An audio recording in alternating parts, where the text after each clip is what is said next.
may 2 linggong may siya ako sa ama namin.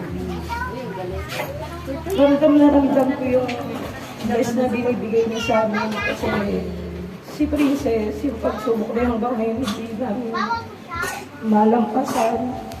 Siguro yung nasa amin si Mama Merlo, pwede nga nasabi na lang lagi Siguro yung pagsubok na binigay niya sa amin kay Princess, eto na siguro yung bawi sa amin ni Lord na pinapagaan yung buhay namin. Kahit minsan may problema kami ng kinakasama ko, away, walang kwentang bagay.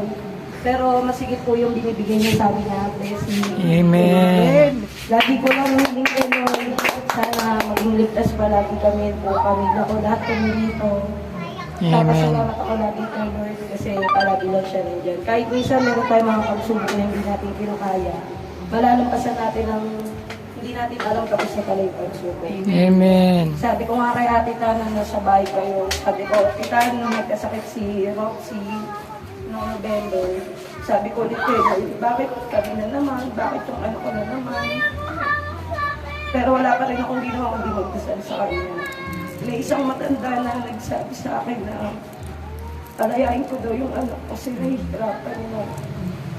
Simula noon, hindi ko na chinek yung account ni Princess. Ginawasan ko yung pag-iyak. Simula nung pagbalik namin galing ospital, naramdaman ko yung bahay namin na gumaako na. Amen. Puro, sabi ko kay Ate na nagpapasalamat ako sa Diyos kasi naramdaman ko si Princess na kay Lord na talaga. Amen.